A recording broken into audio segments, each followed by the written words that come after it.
Hello everyone! Kung may mga katanungan kayo patungkol sa iyong horoscope at zodiac sign, maaari po kayong mag-comment sa comment section para magawan po natin ng video para sa next vlog ko. Keep on watching!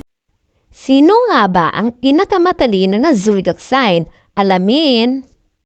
Ang bawat zodiac sign ay may sariling tatak ng talino, ngunit aling mga palatandaan ang namumukod tangi sa karamihan. Maraming paraan para sukatin ang kakayahan sa pag-iisip sa mga zodiac sign dahil napakaraming uri ng katalinuhan ang umiiral. Mula sa akademikong kakayahan hanggang sa mga matalino sa kalye, narito ang nangungunang 6 na pinakamatalinong zodiac sign na niraranggo ng may komprehensibong pagtingin sa kung bakit napakatingkad ng mga ito. Mga bagay na dapat mong malaman. Ang Aquarius, Virgo, Gemini, Scorpio, Sagittarius at Capricorn ay ang pinakamatalinong zodiac signs. Ang bawat tanda at lahat ng iba pa ay may mga lakas na nagpapangyayari sa kanila na kakaiba. Ang ilan ay matalino sa libro tulad ng Virgo, habang ang iba ay visionary tulad ng Aquarius. Ang ilang mga palatandaan ay nakabalangkas, organisado at logical tulad ng Capricorn, habang ang iba ay malakas ang loob at malaya tulad ng Sagittarius. Ang una ay ang Aquarius. Ang Aquarius ay makabago at nagsusumikap na mapabuti ang lipunan gamit ang kanilang mga ideya bilang isang air sign na pinamumunuan ni Uranus. Kilala ang Aquarius sa pagkahiling nito maging malalim na analytical, visionary at open-minded. Sa harap ng isang hamon, sila ay aktibo naghahanap ng bago, hindi pamilyar na mga pananaw at bumubuo ng mga makabagong solusyon. Ang pag-ibig ng sign na ito sa matapang na pag-iisip ay ginagawa din silang mga humanitarian na nangangarap na mapabuti ang lipunan sa kabuuan. Ang Uranus ay ang planeta ng pagbabago at paliwanag na ginagawang hindi natatakot ang Aquarius na tuklasin ang mga bagong abot-tanaw. Madalas silang nangunguna sa mga pagtuklas. Ang Aquarius ay maaaring maging matigas ang ulo bilang isang nakapirming air sign. Mabagal silang magbago ng isip maliban kung bibigyan sila ng sapat na dahilan para gawin ito.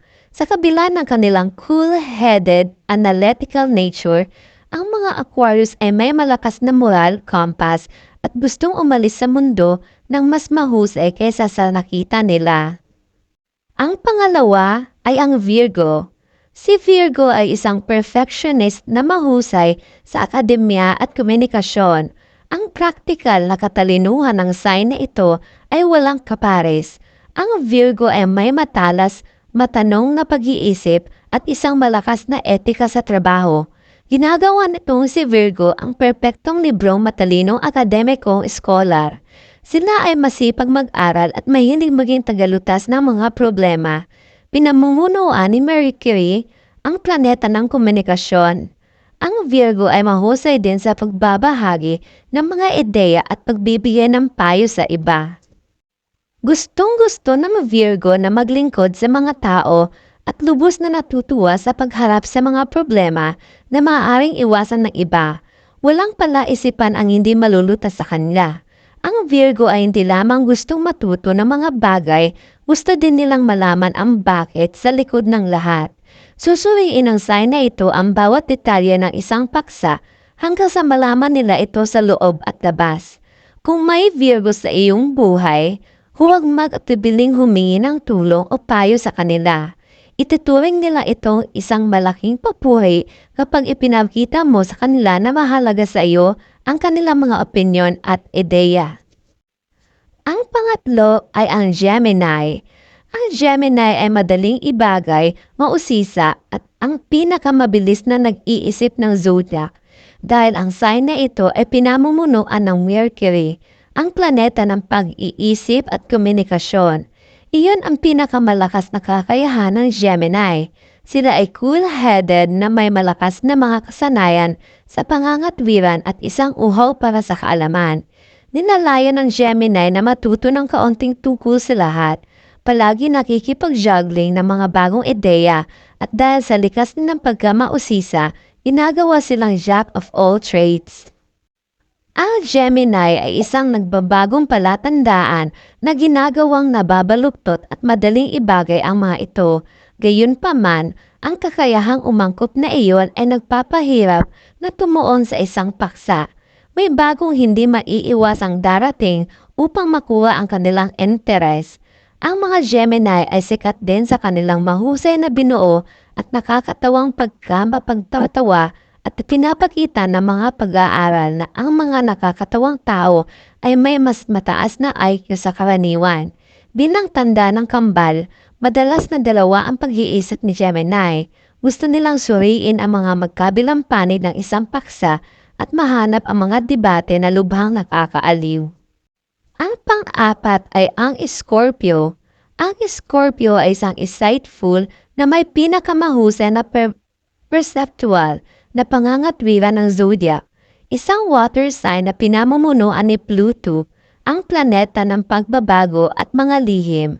Ang mga katalinuhan ni Scorpio ay batay sa kanilang katalinuhan at kakayahang mapansin at bigyang kahulugan ang mga banayad na detalye.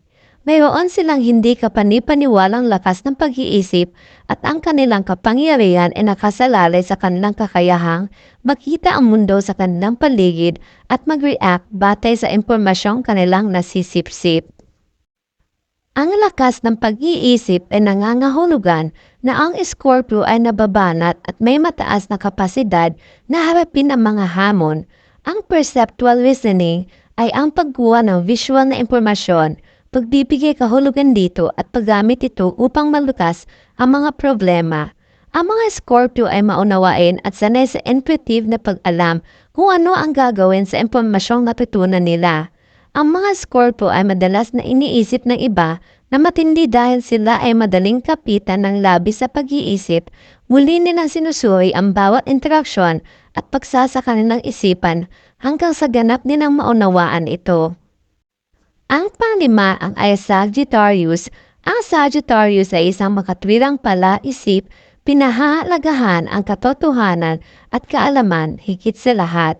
Bilang ang pinakapilosopo at level-headed sa mga palatandaan ng apoy, maaaring hiwalay ng Sagittarius ang kanilang mga emosyon mula sa isang sitwasyon at mag-isip ng lohikal. Mahilig sa pakikipagsapalaran at mausisa.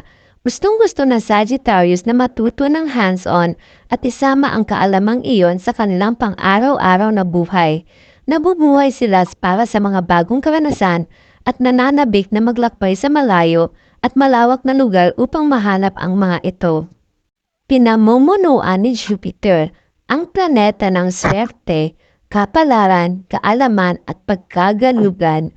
Natural na hilig ng Sagittarius na palawakin ang kanilang mga abot-tanaw.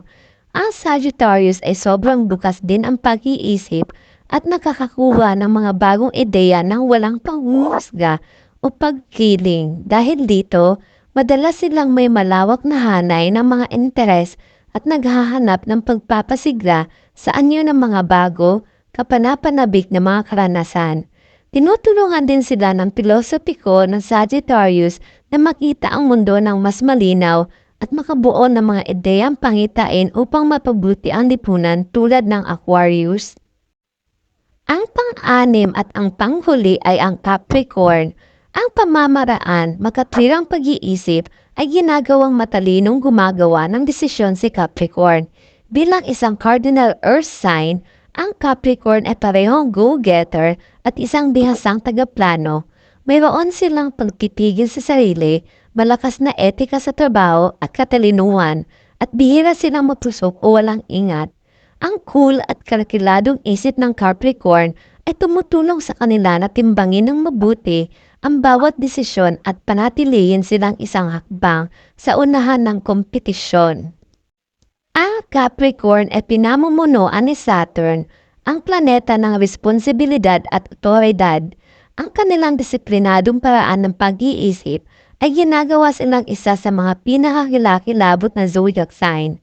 Ang Capricorn ay analytical, matyaga at practical, magagawang matuto mula sa kanilang mga pagkakamali at mabilis na umangkop. at ginagamit nila ang kakayahang iyon upang umunlad sa buhay. Ang pagiging level-headed ng Capricorn ay ginagawa silang pumunta para sa mga taong naghahanap ng payo. Mahilig silang malutas ang mga problema at may likas na pagnanais na mamuno.